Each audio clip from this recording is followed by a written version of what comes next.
What if your entire life, your stolen legacy, and the fate of $100 million deal all came down to a single moment?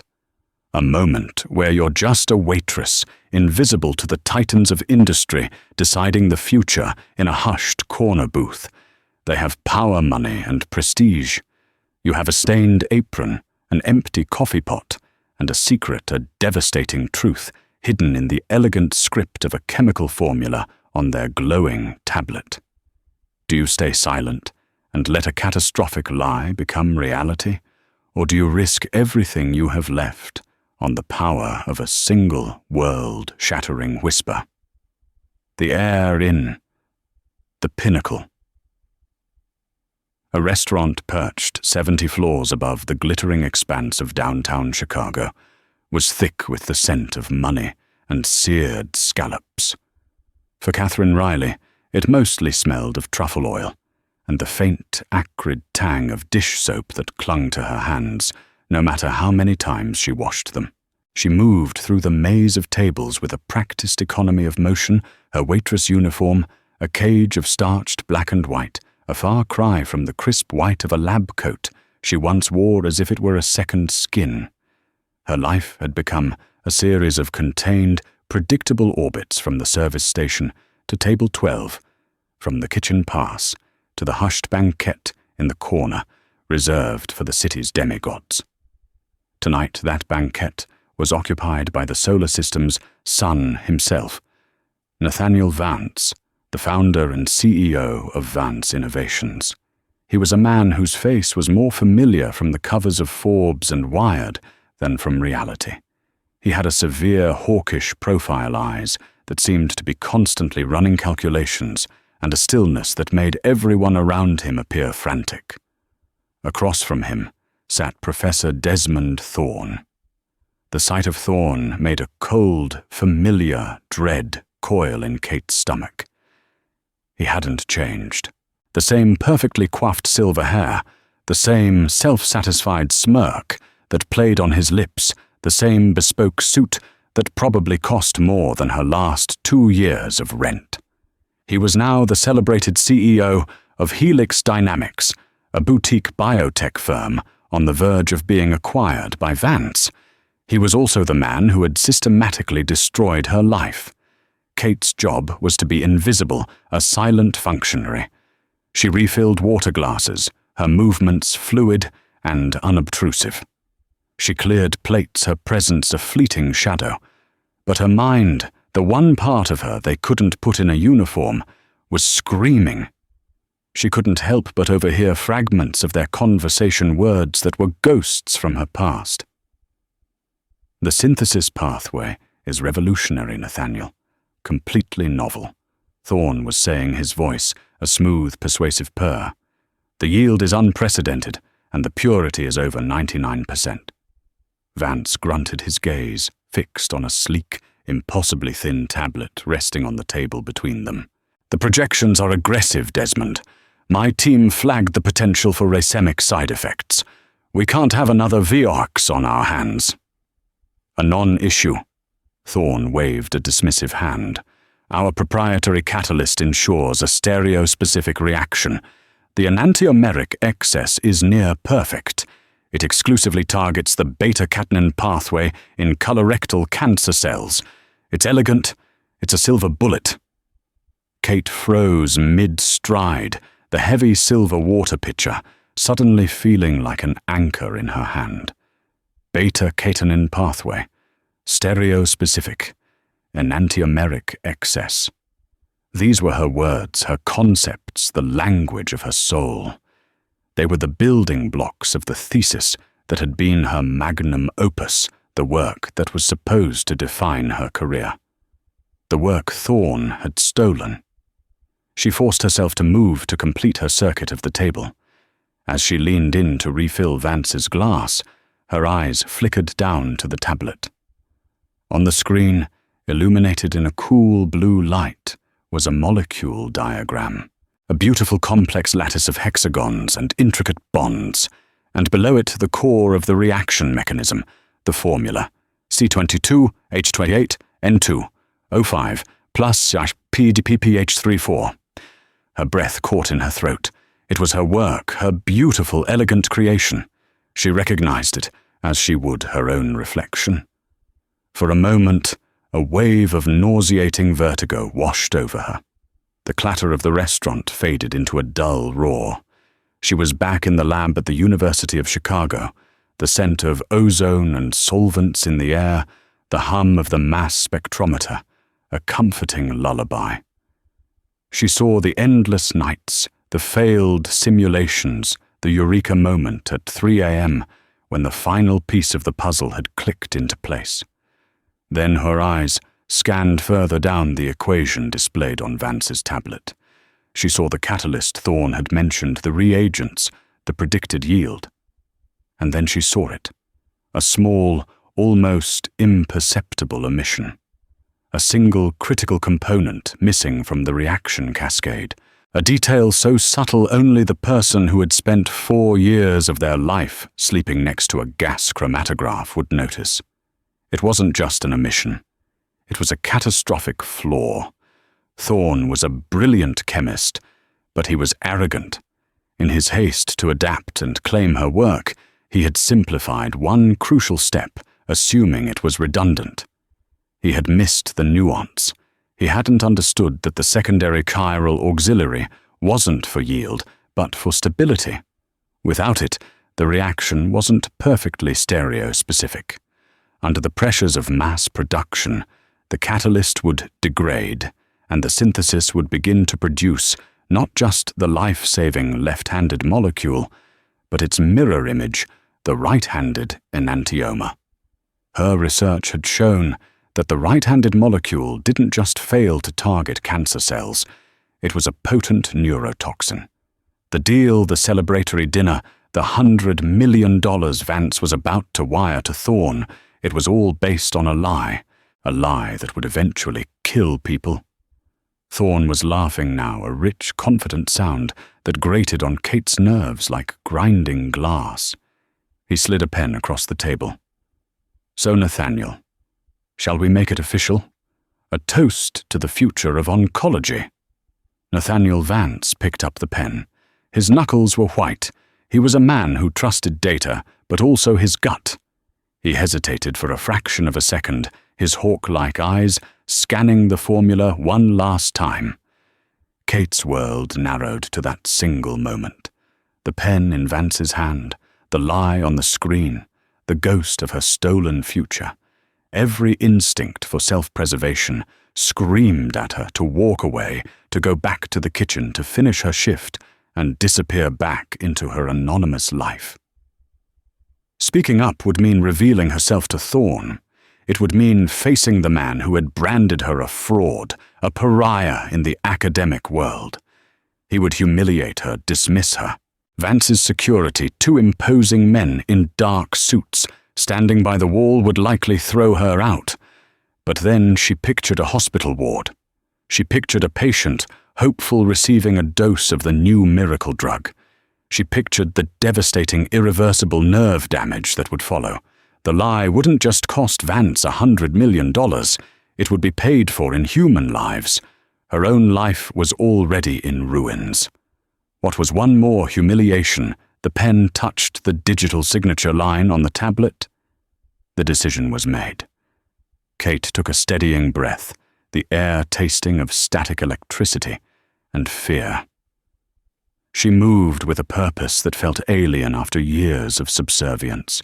She glided to the edge of the table, her shadow falling over the glowing screen.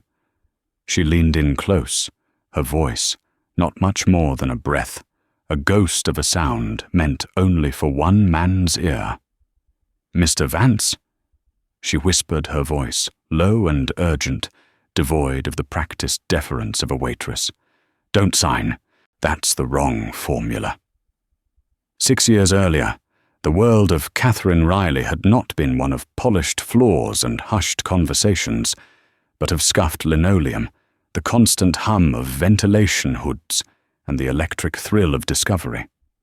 She was a doctoral candidate at the University of Chicago's renowned chemistry department, a rising star in the esoteric field of synthetic organic chemistry. Her advisor, the eminent Professor Desmond Thorne, had plucked her from a pool of promising undergraduates, seeing in her a ferocious intellect and a relentless work ethic that mirrored his own youthful ambition. Her project was her life. She christened it Ethelred, an Old English name meaning noble counsel, for a molecule she designed to be just that, a wise and targeted advisor to the body's own cellular mechanisms. The goal was audacious: to create a compound that could infiltrate the complex signaling cascade of aggressive colorectal cancer cells and selectively induce apoptosis cellular suicide without harming the surrounding healthy tissue. It was the holy grail of chemotherapy. For 4 years she lived in the lab. Her diet consisted of lukewarm coffee and granola bars eaten over a cluttered workbench. Sleep was a luxury, often taken in a lumpy armchair in the corner, her dreams filled with rotating 3D models of molecular structures. She was not just working, she was creating. She built Ethelred from the ground up, starting with theoretical models run on the university's supercomputer, then moving to painstaking step-by-step synthesis in the lab. Each bond formed, each functional group attached, was a victory. Professor Thorne was at first a mentor. He guided her, challenged her, and opened doors. He secured grants, provided access to the best equipment, and celebrated her breakthroughs. "You have a gift, Catherine," he would say, his eyes gleaming with what she mistook for pride. "A true intuition for the chaos of the quantum world." The breakthrough came on a rainy Tuesday in April. After 37 failed variations, Synthesis Protocol 38 worked. It was a fiendishly complex multi-step process involving a palladium-catalyzed cross-coupling reaction under cryogenic conditions. The key, the secret ingredient she had spent a year perfecting, was a 2-part catalyst system. The primary catalyst, a rhodium-based complex, drove the main reaction. But it was the secondary catalyst, a seemingly insignificant chiral auxiliary she designed herself, that was the true stroke of genius. It acted as a molecular scaffolding, holding the precursor molecule in a rigid conformation during the reaction, guaranteeing that only the therapeutically active left-handed enantiomer was produced. The initial results were staggering. In vitro, on cultured cancer cells, Ethelred was a silent assassin, wiping out entire colonies in hours. The data was clean, the results reproducible. She had done it. She had created a silver bullet. She presented her findings to Thorne in his sprawling, book-lined office. He listened intently, his fingers steepled his expression unreadable. He examined her spectrographs, her yield calculations, her notes filled with frantic, brilliant scrawls. When she finished, the silence stretched on for a long moment. "This is remarkable, Catherine," he said finally, his voice oddly flat. "Nobel-worthy, perhaps." He stood up and walked to the window, looking out at the rain-swept campus. "Write it up. All of it. Every detail, every failed attempt. I want to see the complete manuscript before we even think about publishing." Drunk on success and exhaustion, Kate didn't see the shift in his eyes. She didn't register the possessive way he said, "we." She spent the next 2 weeks in a fugue state writing. She poured every ounce of her knowledge, her 4 years of struggle and triumph, into a 200-page dissertation. It was her life's work, bound in a simple blue folder. She handed it to Thorne, feeling a profound sense of accomplishment and relief. That was the last time she felt that way. A week later, she was summoned to the office of the Dean of the Physical Sciences Division. Thorne was already there, his expression a mask of deep, sorrowful disappointment. The Dean, a stern woman named Dr. Alcott, looked at her over the rim of her glasses with undisguised contempt. "Ms. Riley." Dr. Alcott began, her voice cold as steel. Professor Thorne has brought a grave matter to my attention, an issue of academic integrity. Kate's blood ran cold. I don't understand. Thorne spoke, his voice layered with faux regret. Catherine, I am so sorry. When I was reviewing your manuscript, I found discrepancies, anomalies in your raw data logs for synthesis protocol 34. It appears the mass spectrometry data was manipulated, enhanced to support a hypothesis that the baseline results did not. It was an accusation of the highest academic crime falsifying data. Protocol 34 was a dead end, a minor failed attempt from months ago. She remembered the run. The spectrometer had been acting up, producing a noisy, ambiguous reading. She had made a note of the machine error in her logbook and moved on. It was completely irrelevant to the final successful Protocol 38. What no? Kate stammered, her mind racing. That was an equipment malfunction. I documented it. It has nothing to do with the final discovery. The data for Protocol 38 is perfect. That's the problem, you see, Thorne said, softly, twisting the knife. If you were willing to manipulate the data for one experiment, how can we trust any of it? The success of Protocol 38 is so extraordinary, so perfect. It calls everything into question. It was a masterful, vicious trap. He had found a single explainable smudge in her vast body of work and used it to cast doubt on her entire masterpiece. An academic tribunal was convened. Thorne, her mentor, was the chief witness against her. He presented her own meticulous notes as evidence of her duplicity, twisting her notations of anomalies into confessions of fraud. He painted a picture of a desperate, over-ambitious student cutting corners to achieve a spectacular result. Her original logbook with the note about the equipment malfunction mysteriously vanished from the lab. She was alone. A graduate student against a tenured professor with a sterling reputation.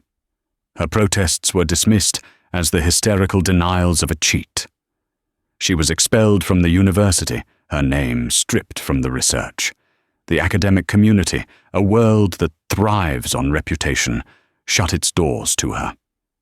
She was blacklisted, a pariah. Within 6 months, Professor Desmond Thorne published a landmark paper in Nature Chemistry. It detailed the discovery of a revolutionary new anti-cancer compound he called helixin. The paper, which earned him international acclaim and laid the foundation for his company, Helix Dynamics, was a slightly modified, simplified version of her Ethelred research. He had removed her elegant but complex secondary catalyst system, opting for a more streamlined and, as she now knew, fatally flawed synthesis pathway. He had stolen her work, erased her name, and built an empire on the ashes of her life. The fallout was absolute. Drowning in student debt and with no prospects in her field, Kate spiraled. The fire in her, the insatiable curiosity and intellectual drive, was extinguished, replaced by a cold, hollow sense of injustice. She took on a series of meaningless jobs, each one a step further away from the life she was supposed to have. She worked in a bookstore, a call center, and finally a waitress at the Pinnacle, a place where she could serve men like Thorne, a ghost, in a world that she was meant to command. She had buried Catherine Riley, the brilliant chemist. In her place was just Kate, the waitress, who was very good at remembering who ordered the gluten-free sea bass. Until tonight. Tonight, the ghost in the machine had finally found a voice. The world did not stop. The distant city traffic still hummed its ceaseless urban song. The clink of silverware on porcelain continued unabated at the surrounding tables. But in the immediate vicinity of Banquet 12, a bubble of profound silence descended. Nathaniel Vance's hand, holding the pen, froze millimeters above the tablet's screen. His head slowly lifted, and his eyes, the color of a stormy sea, locked on to Kate's. They were not angry or dismissive eyes. They were intensely analytical, like a microscope focusing on a new and unexpected specimen. He saw not a waitress, but a disruption in the data stream. Desmond Thorne's reaction was the opposite. His charming facade dissolved in an instant, replaced by a flicker of pure animal panic, quickly masked by indignant rage. "What is the meaning of this?" he hissed, his voice a venomous whisper. He turned to Vance, forcing a laugh that sounded like cracking ice. "My apologies, Nathaniel. The service here is usually impeccable. I don't know what this woman thinks she's doing." He glared at Kate, his eyes boring into her. "You're fired. Get away from this table immediately." Kate didn't flinch. Her gaze remained fixed on Vance. She had made her move. The chess piece was in the air, and all that was left was to see where it landed. The two security guards, who had been standing like statues against the far wall, shifted their weight, their hands moving subtly towards their jackets. They were waiting for a signal from their employer. Vance gave none. He slowly, deliberately placed the pen down on the table beside the tablet. The small click was deafening in the silence. He still hadn't spoken a word to Kate, but his action spoke volumes. The deal was paused. "I asked you a question." Thorne snapped at Kate, his voice rising, drawing the attention of a few nearby diners. "Are you insane or just incompetent?" Vance finally moved. He raised a single placating hand towards Thorne, a gesture that was both a calming motion and an undeniable command to be silent. "Desmond," he said, his voice quiet, but carrying an authority that brooked no argument. "Let the young lady speak." He then turned his full, undivided attention back to Kate. "You have my attention," he said, his tone even almost conversational. "You made a very serious claim, an extraordinary claim.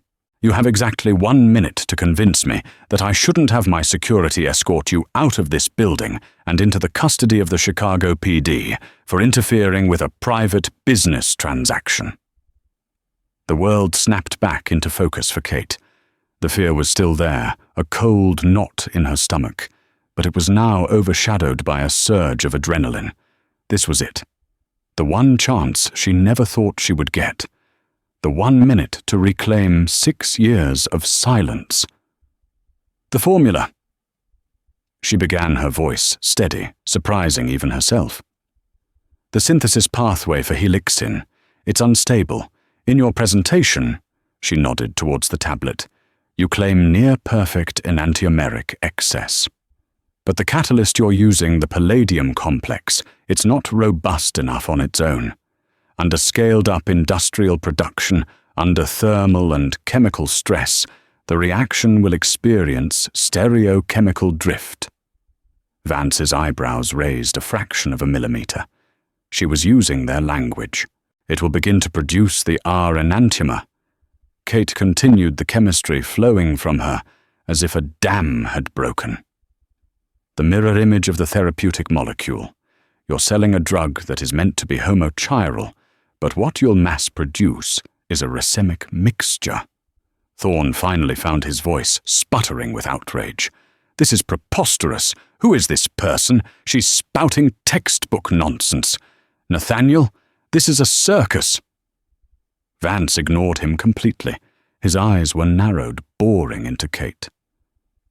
"A racemic mixture," he stated, not as a question, but as a prompt for her to continue. "Yes," Kate said, meeting his gaze without blinking.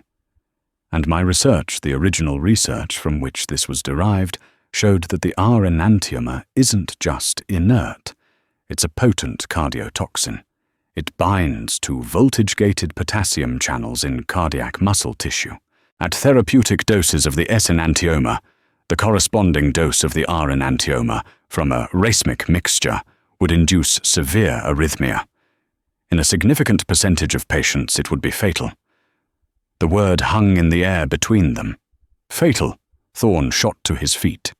"This is slander libel. I will sue you. I will sue this restaurant. I will—" "Sit down, Desmond." Vance's voice was now arctic. It cut through Thorne's tirade like a shard of glass. Thorne, shocked into silence by the sheer command in Vance's tone, slowly, hesitantly sank back into his seat. Vance looked Kate up and down, taking in the cheap polyester uniform, the faint sheen of sweat on her brow, the fire of conviction in her eyes. He was a man who had built a billion-dollar empire on calculated risks and an uncanny ability to read people. He saw no madness in her eyes. He saw certainty. He saw a truth that terrified the man sitting opposite him. "You said my research," Vance said, his voice dangerously soft. "Who are you?" Before Kate could answer, Thorne laughed a harsh, ugly sound. "Oh, I can answer that. I recognize her now. This is Catherine Riley, a disgraced former graduate student of mine. She was expelled from the University of Chicago for academic fraud, falsifying data. She's a known fabricator, a delusional woman with a grudge. This is nothing but a pathetic attempt at revenge." He spread his hands, as if presenting the final, irrefutable piece of evidence. "She's a waitress, for God's sake. Are you going to listen to a waitress over a lifetime of peer-reviewed, celebrated work?" It was the kill shot to the argument that should have ended the conversation.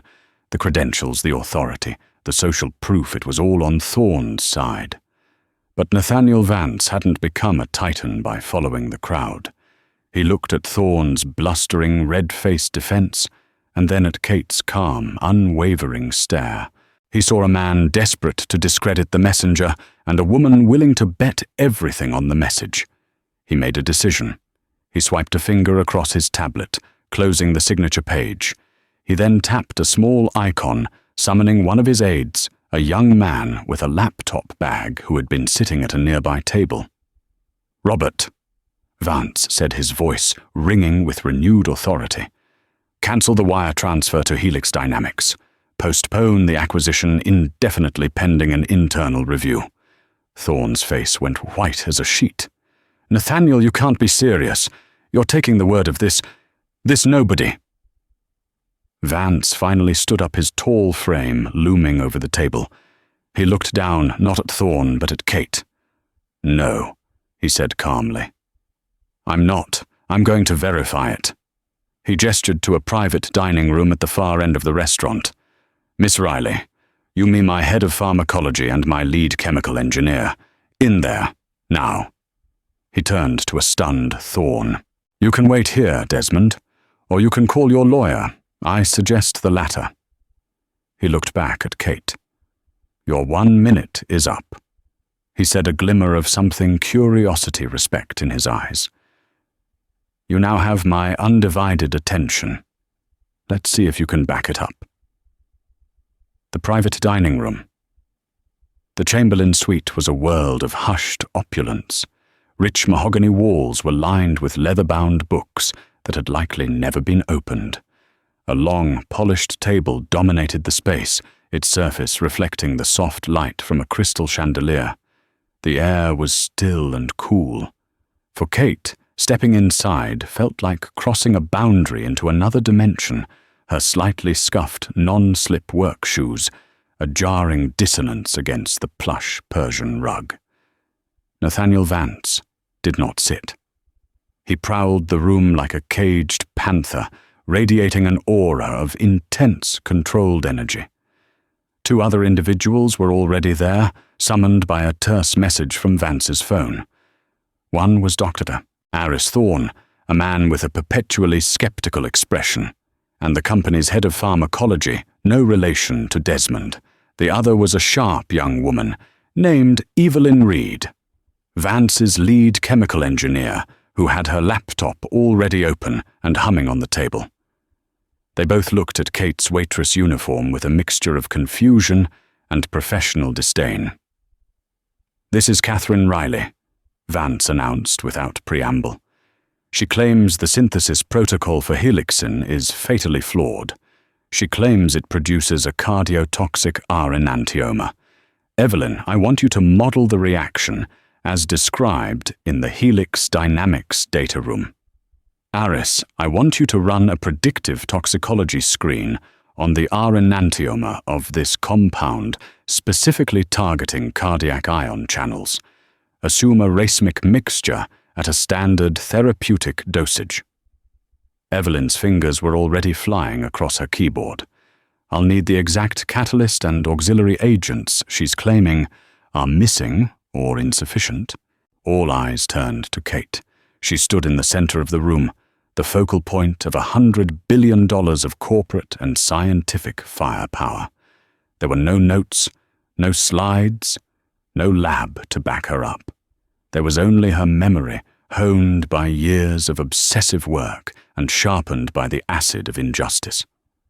The core of the problem lies with the palladium catalyst. Kate said, her voice clear and strong. She walked over to the table.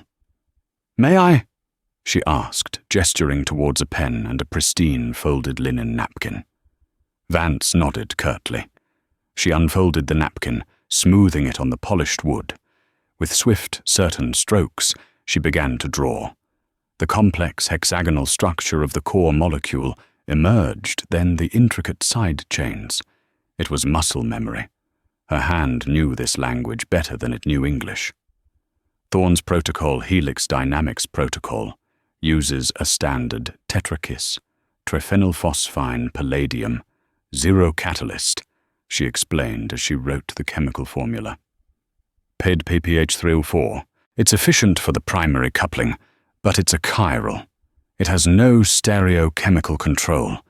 He claims the substrate itself provides enough steric hindrance to favor the S enantiomer.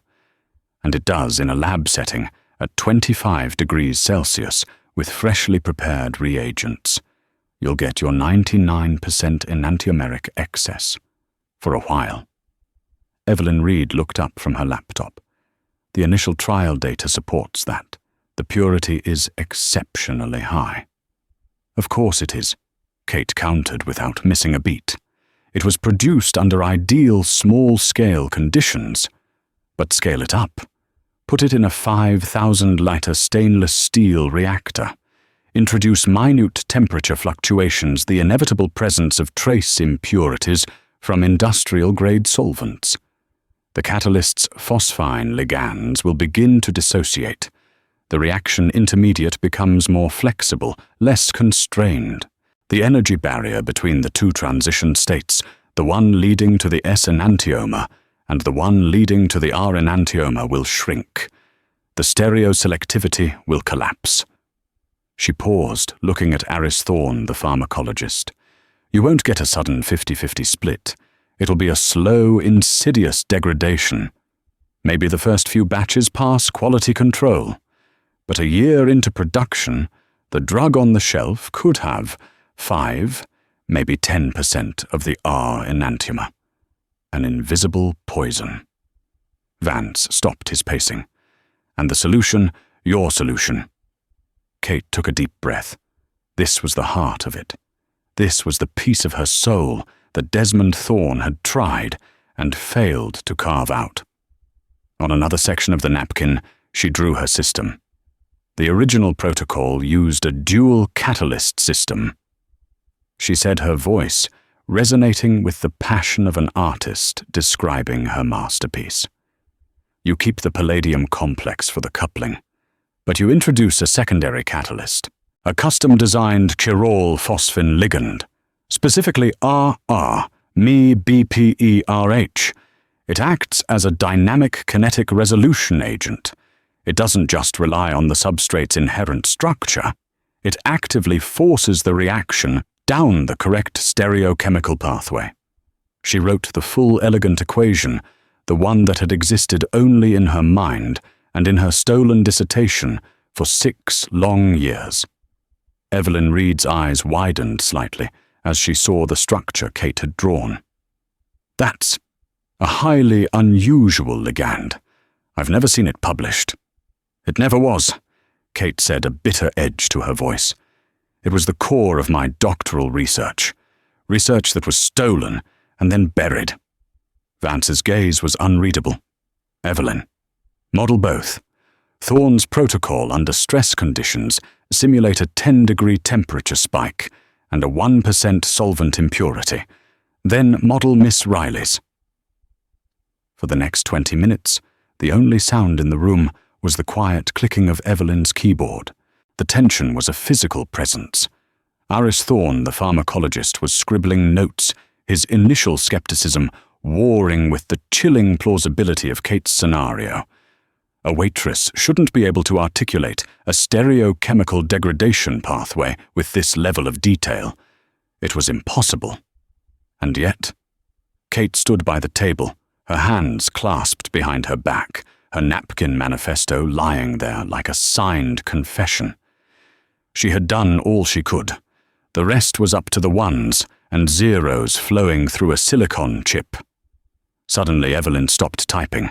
She stared at her screen, her face paling. "What is it?" Vance demanded, his voice sharp. "The simulation of the Helix protocol. Thorne's protocol." Evelyn said, her voice barely a whisper. "Under the stress conditions. She's right. The stereo selectivity is collapsing. I'm getting a 7% yield of the R enantiomer."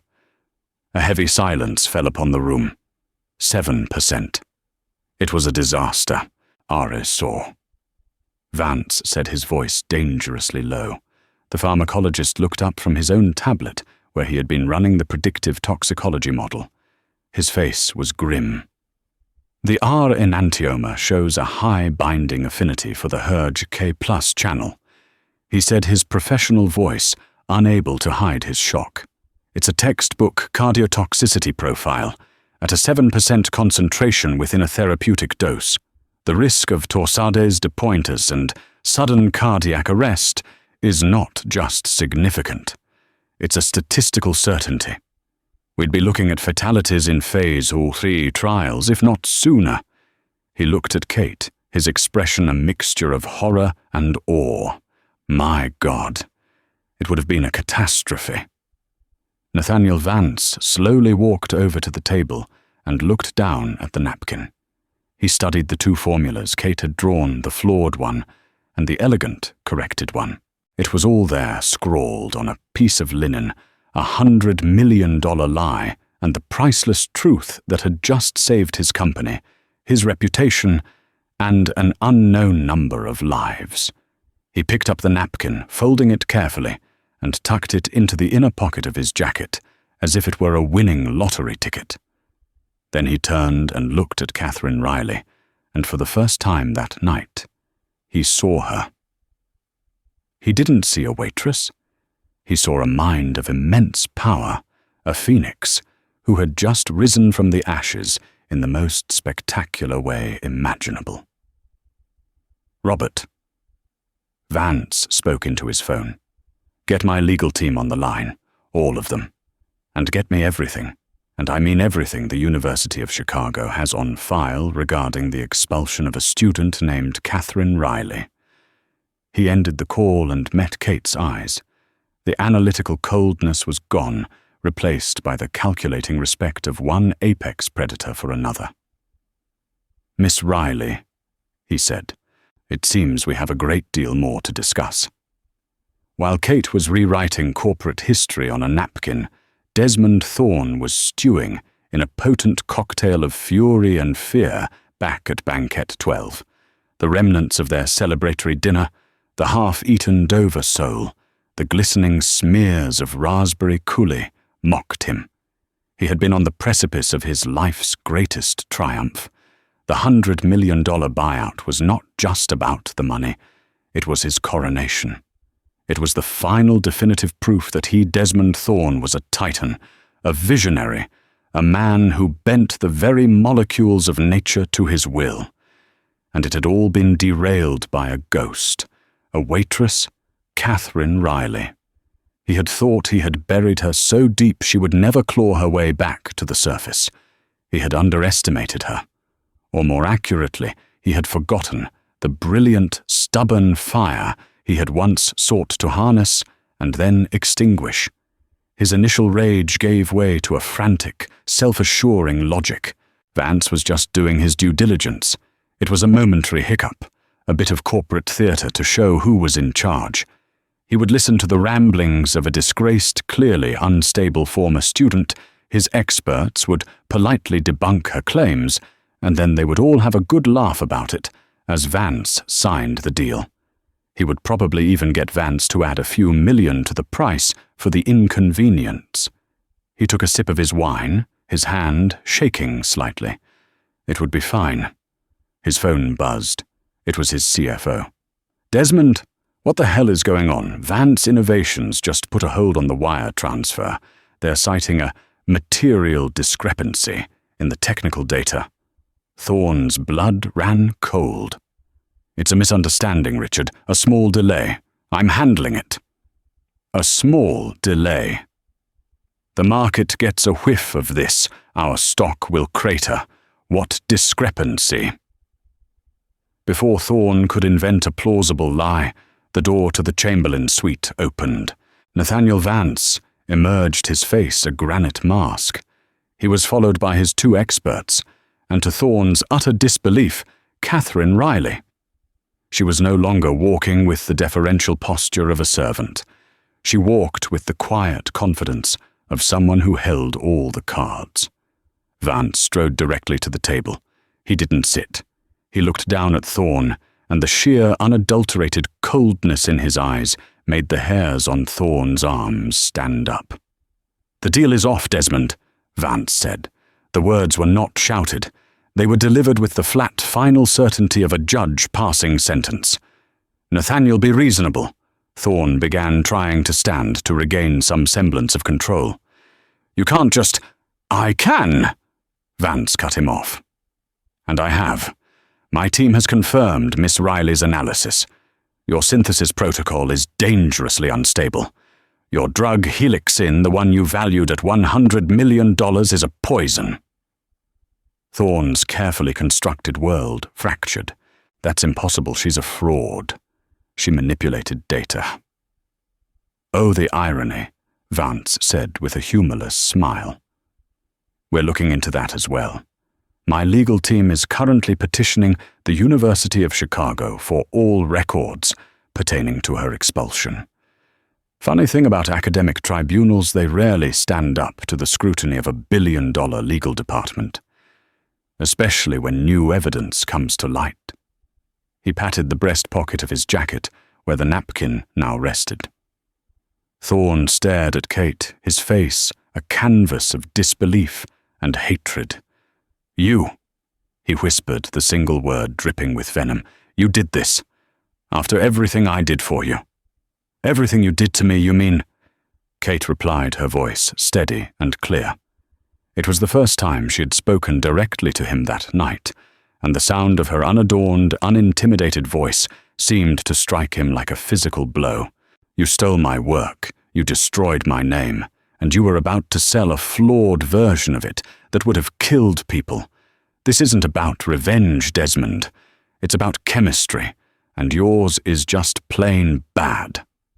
The raw scientific insult hit Thorne harder than any accusation of theft. He, the celebrated chemist, being told his work was bad by his former student by a waitress. He finally snapped.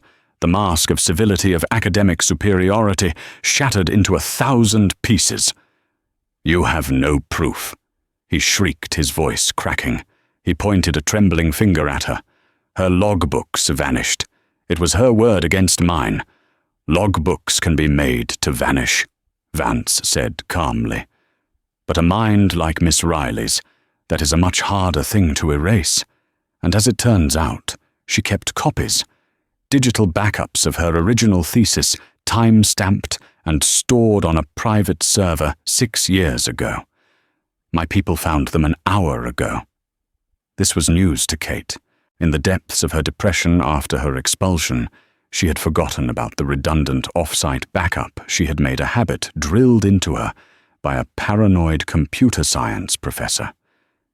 6 years of digital dust now brought into the light. It was the final nail in Thorne's coffin. The fight went out of him. His shoulders slumped. The color drained from his face, leaving behind a pasty grey pallor. He looked old and small and utterly defeated. The Titan had crumbled. Vance gestured to his security team. "Mr. Thorne will be leaving now. Escort him out. See that he gets his coat." He looked at the restaurant manager, who was hovering nearby with a terrified expression. "My apologies for the scene.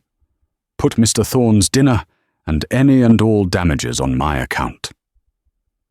As the guards gently but firmly guided the stunned, mumbling Desmond Thorne away, Vance turned back to Kate. The entire restaurant was now pretending not to watch the incredible drama that had just unfolded. He looked at her standing there in her uniform, a stark black and white figure against the gilded backdrop of the restaurant. She had walked into her shift a forgotten, anonymous ghost. She would be walking out a giant slayer. "I believe," Nathaniel Vance said, a genuine smile finally touching his lips, "that you are in the wrong profession, Miss Riley." 3 days later, Catherine Riley walked out of the revolving doors of her drab apartment building into a day that felt fundamentally different. The Chicago sky was the same overcast grey. The sound of the L train still rattled in the distance, but the air she breathed felt lighter, cleaner. She was wearing her only interview outfit, a simple black blazer and slacks she'd bought at a thrift store years ago. A black town car, so sleek and polished, it seemed to absorb the light around it, was waiting at the curb. The driver, a man in a crisp suit, stepped out and opened the rear door for her. "Ms. Riley Misto, Vance is expecting you." The ride to the headquarters of Vance Innovations was a journey through a different city than the one she knew. They left her gritty working-class neighborhood behind, gliding onto Lakeshore Drive, and heading towards the gleaming steel and glass canyons of the Loop. The Vance Tower was a monument to modern ambition, a shard of obsidian that pierced the clouds. It didn't just occupy space, it dominated the skyline. She was escorted not to a visitor's waiting area, but directly to a private elevator that ascended with silent, breathtaking speed. The doors opened onto the top floor, a space that was less an office and more a modern art gallery, with a panoramic view of Lake Michigan. Nathaniel Vance was standing by the floor-to-ceiling windows, looking out at the city he had in many ways conquered.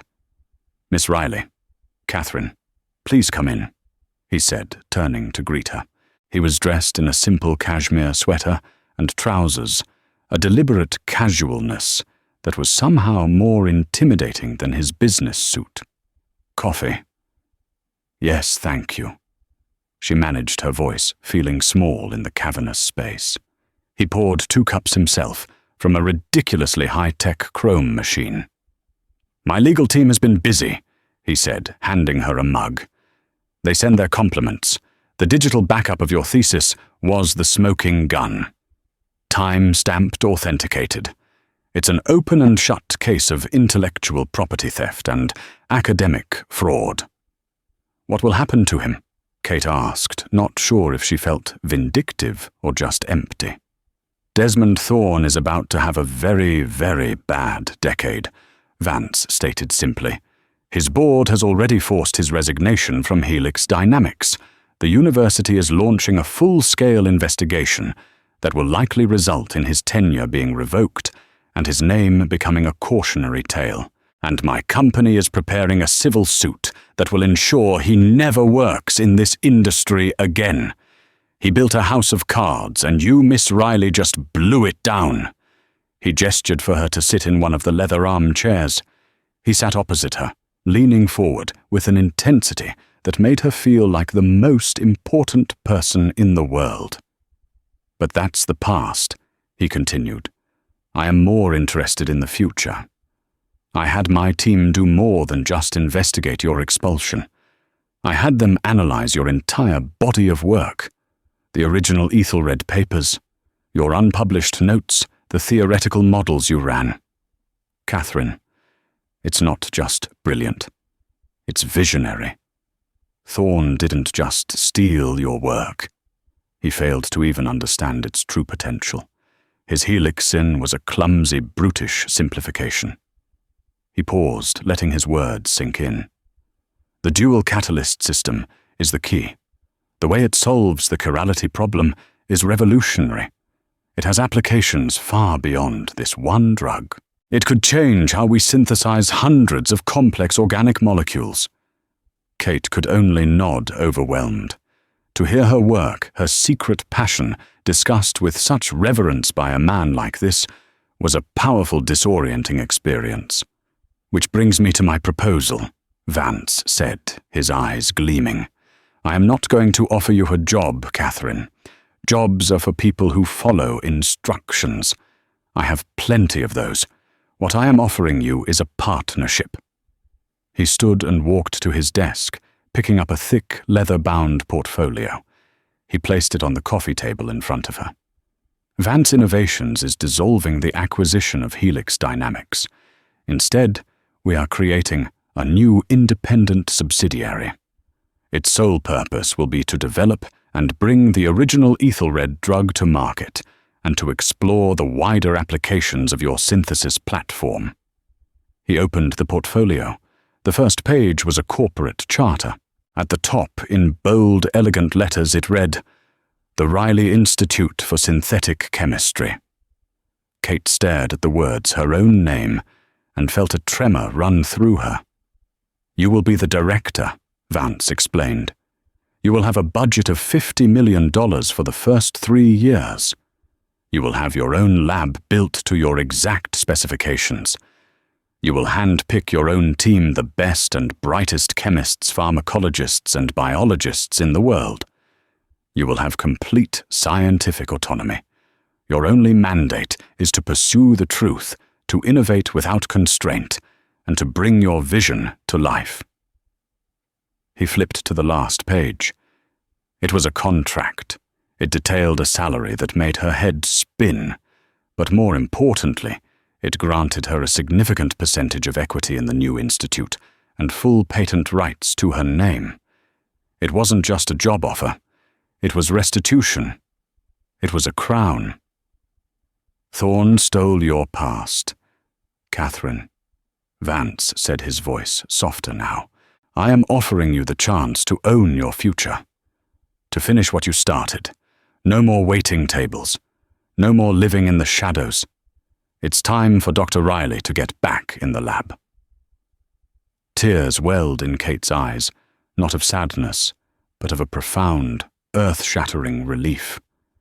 It was the breaking of a 6-year fever. The weight she had carried for so long, the crushing burden of injustice and lost potential, simply evaporated in the clean, rarefied air of that office. She looked from the contract to the portfolio bearing her name, to the man who was offering her not just a second chance, but the chance she should have had all along. She picked up the pen from the table, its weight feeling solid and real in her hand. "Where do I sign?" 2 years later, the scent of sterilized air, ozone, and ambition was Catherine Riley's daily perfume. The Riley Institute for Synthetic Chemistry was not just a lab, it was a cathedral of science. Glass walls revealed teams of researchers moving with quiet purpose. The hum of nuclear magnetic resonance machines and the rhythmic hiss of robotic arms on the high-throughput screening platform were the building's heartbeat. It was a long way from the clatter and grease of the Pinnacle's kitchen. Dr. Catherine Riley never. Kate, not here, stood before a holographic display in the central conference room. The image floating in the air before her was Ethelred. It rotated slowly, a dazzlingly complex jewel of a molecule, its atoms rendered in brilliant color. She was no longer hiding behind a waitress's apron.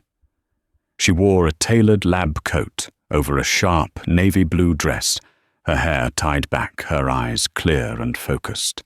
The diffidence was gone, replaced by the calm, earned authority of a leader. Her team, a collection of 20 of the sharpest minds she had personally recruited from MIT, Caltech, and Stanford, watched her with rapt attention. "The Phase 2 trial results are in," she announced, her voice echoing slightly in the minimalist room. and they are conclusive.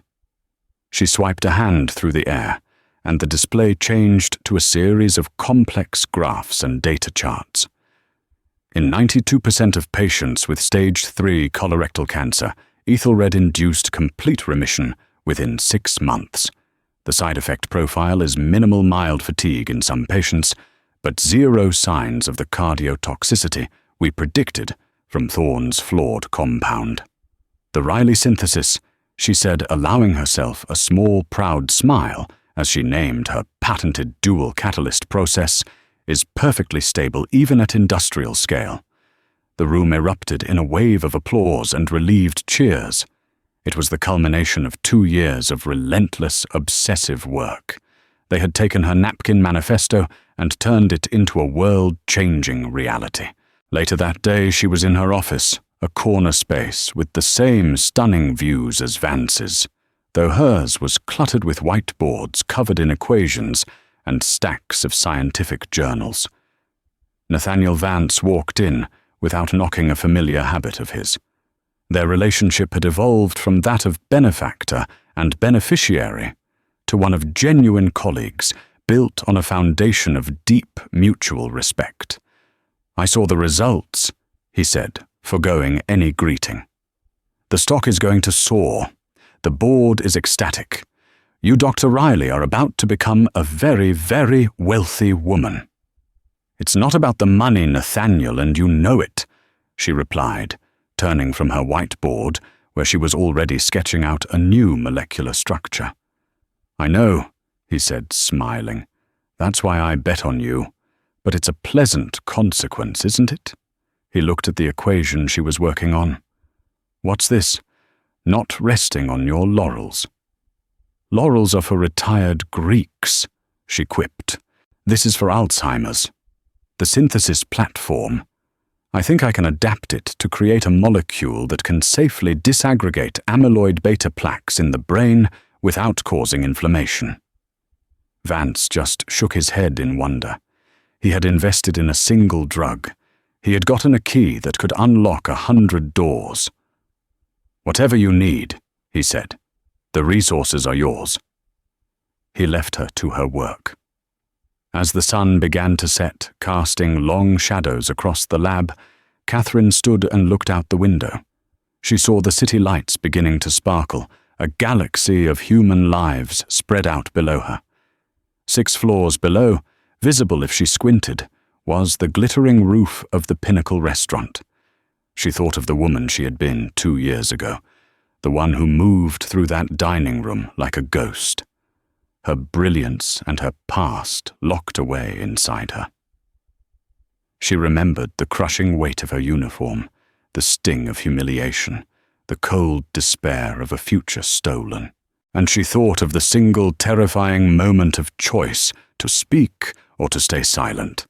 Ethelred would soon be in hospitals around the world, silently seeking out and destroying cancer cells, giving people back their futures. Her name was no longer a mark of disgrace, but a beacon in the scientific community. She had not only reclaimed her life's work, she had transcended it. The formula, the one that had been the source of her downfall and her redemption, was no longer just a series of symbols on a page. It was a testament to the fact that the truth, no matter how deeply it's buried or how quietly it's spoken, has a weight and a power all its own. And sometimes all it takes is one whisper to shake the world. The story of Catherine Riley isn't just about a secret formula or $100 million deal. It's a powerful reminder that the most brilliant minds and courageous hearts can be found in the most unexpected places. It's about the incredible power of a single voice daring to speak the truth against overwhelming odds. Her journey from a forgotten waitress to a world-renowned scientist proves that your circumstances don't define your worth, and your past doesn't have to dictate your future. It's a testament to resilience, integrity, and the undeniable force of a truth whose time has come. If this story of courage and redemption moved you, please take a moment to hit that like button to help us share it with more people. Consider subscribing to our channel and turning on notifications so you won't miss our next deep dive into incredible real-life dramas. And share this video with someone who needs a reminder that their voice matters. Thank you for watching.